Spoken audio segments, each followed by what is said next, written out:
பார்த்தீங்கன்னா 2026 உண்மையிலே செழிப்பான தேசத்தை என் தேவாதி தேவன் கொடுத்துருக்காரு. இங்கே பாருங்கள், செழிப்பான தேசம்.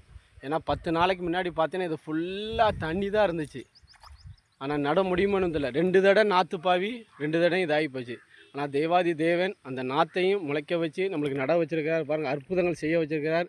உண்மையிலே சொல்கிறேன், கடவுளை இருக பற்ற பிடிச்சிக்கொள்ளுங்க. பைபிளை தினம் வாசிங்க, ஜெபம் பண்ணுங்கள், குடும்ப ஜெபம் பண்ணுங்கள், தேவாலயத்துக்கு கண்டிப்பாக போங்க. ஏன்னா அந்திகிறிஸ்து வருகிற நாட்கள் ரொம்ப சீக்கிரமாயிட்டு. தமிழ்நாட்டில் நுழையிறதுக்கு அவ்வளவு சீக்கிரமாக வந்துக்கிட்டு இருக்கான். ஆனால் அந்த தேவாதி தேவன் அதை உள்ளே விடாமல் தடுத்துக்கிட்டு இருக்காரு. உண்மையிலே ஃப்ரெண்ட்ஸ், உங்களுக்கு கடவுள் மேலே நம்பிக்கை இருங்க. ஏன்னா கடவுள் உலகத்தை படைத்தவர் இதோ உள்ளங்கையில் உன்னை வரைந்திருக்கிறேன். யாரை? நம்மளை உள்ளங்கையில் வரைஞ்சிருக்கிறார். இந்த உள்ளங்கையில், கடவுளோட உள்ளங்கையில் உலகத்தில் இருக்க அத்தனை மக்களும் இருக்கிறாங்க. என்ன பாவம் செஞ்சாலும், என்னது நல்லது செஞ்சாலும் அவர் பார்த்துக்கிட்டு தான் இருக்கார். என்னை பார்க்கலும் நீங்கள் நினைக்க வேண்டாம்.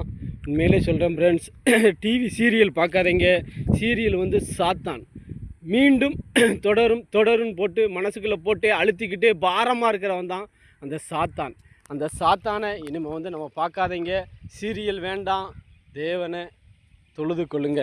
2026ஆம் ஆண்டு ஹாப்பி நியூ இயராக இருக்கட்டும். நம்ம பாருங்கள், கொக்கு ரொம்ப படாப்படுத்துது. இந்த கொக்கை விரட்டத்தான் இந்த ஈவினிங் நேரத்தில் நின்றுக்கிட்டு இருக்கேன். 2026 எல்லாருக்கும் நல்ல ஆண்டாக இருக்கட்டும். சந்தோஷமாக இருங்க, குடும்பத்தோடு ஹாப்பியாக இருங்க. அதே மாதிரி உங்களுக்காக வேண்டி நானும் ஜெபம் பண்ணுறேன். உங்களுக்கு பிடிச்சிருந்தா லைக் பண்ணுங்கள், ஷேர் பண்ணுங்கள், கமெண்ட் பண்ணுங்கள். உங்கள் PK முத்து.